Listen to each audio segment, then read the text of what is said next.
Hello दोस्तों, मुझे आशा ही नहीं विश्वास भी है कि हम हर दिन कुछ नया सीखेंगे और हर दिन स्टेप वाइज ऊपर बढ़ते जाएंगे। आज की क्लास में हमने सीखा संज्ञा क्या होती है। एक बार मैं इसे रिपीट कर देता हूँ। ये वीडियो के रूप में हमेशा आपके पास अवेलेबल रहेगा। ये आपको यूट्यूब में भी मिल जाएगा, जो स्पेशली हमारी क्लास के लिए अवेलेबल होगा।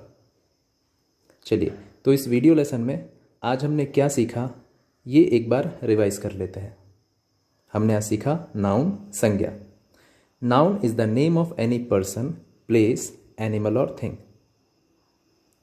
जिसके एग्जाम्पल्स हैं Chhindwara, table, pen, Shreya, horse, tiger, almirah, river, tree. हमने जाना कि नाउन, संज्ञा और नाम तीनों एक ही चीज़ है। सीधे सीधे देखा जाए तो नाउन मीन्स नाम। हमने आदि मानव काल से शुरू किया और ये समझा कि पहले आदि मानव किस तरह से बातें किया करते थे। सबसे पहले वो इशारे में बात करते थे, देन कुछ साउंड प्रोड्यूस किए और उन साउंड्स के बाद कुछ वर्ड्स बने और वर्ड्स को जोड़ जोड़ करके कुछ सेंटेंसेस बनाए गए जो आज हमारे पास है, जिससे हम अपनी फीलिंग्स, अपने इमोशन बहुत अच्छी तरह जाहिर कर सकते हैं। हमने नाउन को कुछ दूसरे नज़रिए से देखा और हमने बात की सेंसेस की। हमारे 5 सेंसेस होते हैं: आइज़, नोज़, टंग, ईयर, स्किन। आइज़ से हम देख सकते हैं, नोज़ से स्मेल करते हैं, टंग से टेस्ट करते हैं, ईयर से सुनते हैं और स्किन से टच करते हैं। अब जब इनका यूज़ करते हुए हम छोटी से छोटी या बड़ी से बड़ी चीज़ों का नाम बताते हैं, या फिर हमने ही शुरू किया था, ये पुराने समय में हमने ही शुरू किया था हर एक चीज़ को नाम देना, और ये अभी भी चल रहा है। आज भी जब कोई नई चीज़ बनती है तो उसको नाम दिया जाता है, जैसे कि मोबाइल, या फिर हर घर में जब छोटे बेबी होते हैं तो उनको नाम दिया जाता है। हमारे भी नाम है, हमारे माता पिता के भी नाम है, सभी के नाम है। तो ये नामकरण का सिलसिला जो है वो चलता आ रहा है एक समय से, और अभी भी चल रहा है और हमेशा चलता रहेगा। तो नाउन की वोकैबुलरी जो है वो बढ़ती ही रहेगी। चलिए आगे बढ़ते हैं। एब्स्ट्रैक्ट। एब्स्ट्रैक्ट मतलब होता है इन 5 सेंसेस के यूज़ के परे, मतलब इन 5 सेंसेस को यूज़ ना करके भी हम किसी चीज़ का नाम बता सकते हैं। That is abstract. एब्स्ट्रैक्ट जो कि ना दिखाई देता है, ना सुनाई देता है, जिसे ना टच कर सकते हैं, ना स्मेल कर सकते हैं, ना टेस्ट कर सकते हैं, वो सिर्फ फील किया जाता है। इसीलिए फीलिंग्स को भी नाउन कहा गया है। एब्स्ट्रैक्ट नाउन की कैटेगरी में आते हैं, जैसे कि ऑनेस्टी यानी ईमानदारी, हैप्पीनेस यानी कि खुशी। आगे देखते हैं।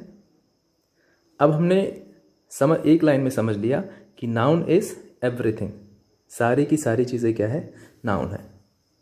अब देखिए, जब हमने जान ही लिया और हमने 2 बार नाउन को ढूंढने की प्रैक्टिस भी की, हमने जितनी चीज़ें देख पाए उसे अपनी कॉपी में लिखा और हर बार हमको नई चीज़ें मिली, तो ना जाने कितने नाउन अवेलेबल हैं, अनगिनत कह सकते हैं। ठीक है, लेकिन हमारे पास जितने भी नाउन हैं उनका यूज़ कैसे किया जाए हमें ये समझना है। तो नाउन का यूज़ किया जाता है सब्जेक्ट के रूप में।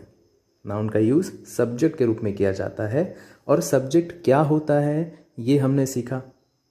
मैं रिपीट कर देता हूँ। सब्जेक्ट हर वो चीज़ होती है जिसके बारे में बात की जाए। सब्जेक्ट हर वो चीज़ हो सकती है जिसके बारे में बात की जाए, और दुनिया में जितनी भी चीज़ें हैं उनके बारे में आप बात कर सकते हैं। हमें तो फोकस करना है कि बात कैसे की जाए, किसी चीज़ के बारे में बताया कैसे जाए। तो हमने ये भी जाना कि हर चीज़ के बारे में हम 2 तरह से बातें कर सकते हैं। पहला ये कि उसकी किसी भी प्रकार की जानकारी बता सकते हैं, और दूसरा ये कि उसका कार्य क्या है। अगर वो कोई एक्शन कर रहा है तो वो कौन सा एक्शन कर रहा है, हम ये बता सकते हैं। इस तरह से हम किसी भी सब्जेक्ट के बारे में बोल सकते हैं, किसी भी सब्जेक्ट के बारे में बोल सकते हैं। दुनिया की हर एक छोटी से छोटी, बड़ी से बड़ी चीज़ के बारे में बोल सकते हैं। क्या क्या बोल सकते हैं? पहला ये कि उसकी किसी भी तरह की जानकारी दे दी जाए। दूसरा ये कि अगर वो कोई एक्शन कर रहा है तो एक्शन के बारे में बता दिया जाए।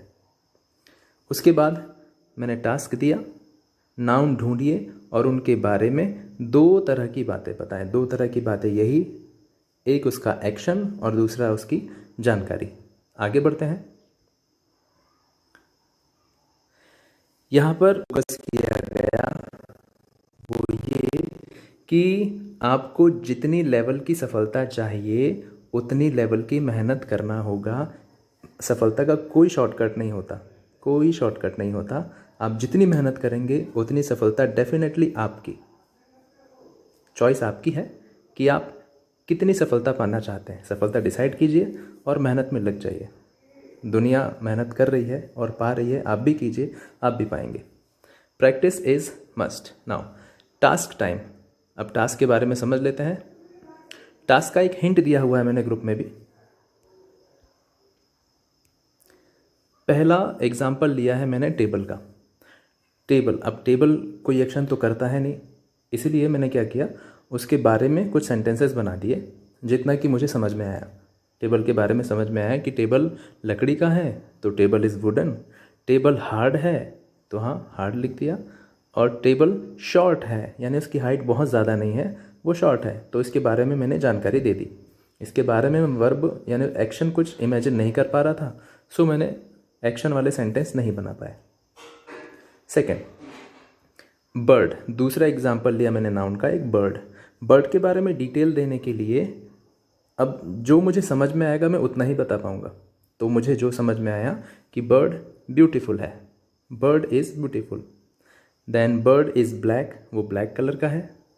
Then bird is intelligent, bird intelligent है, वो अलग अलग तरह की आवाज़ें निकाल रहा है। फॉर एग्जाम्पल अगर कोई पैरट है तो वो बातें भी करता है, अलग अलग तरह की आवाज़ें भी निकाल सकता है, कॉपी करता है। ये हो गया इसके बारे में, है ना, ये बर्ड के बारे में हो गया। अब बर्ड एक लिविंग थिंग है, वो एक्शन कर सकता है, तो उससे रिलेटेड एक्शन भी लिखा मैंने कि वो कितने एक्शन कर सकता है। जो मुझे समझ में आया वो था बर्ड इज़ फ्लाइंग, पक्षी उड़ रहा है। बर्ड इज़ कमिंग, पक्षी आ रहा है। और bird is drinking water, bird पानी पी रहा है। तो जितने सेंटेंस में बना पाऊँ मैंने बनाने की कोशिश की है और इसी तरह के छोटे छोटे सेंटेंसेस से शुरुआत करनी है। मैं आपको पहले बता दूं, हमें एक बहुत अच्छा सेंटेंस बनाना सीखना है जिसमें कि noun, pronoun, adjective, verb, adverb सबका यूज़ होगा। लेकिन अभी शुरुआती दौर में बड़े सेंटेंस नहीं बनाना है, मतलब बनाना ही नहीं है। अभी आप छोटे छोटे सेंटेंसेस बनाइए, एक एक स्टेप बढ़ाएंगे और किस तरह से एक छोटे सेंटेंस को बड़ा किया जाता है ये हम सीखेंगे। ठीक है, तो आज के लिए इतना ही। मिलते हैं कल की क्लास में। Thank you so much.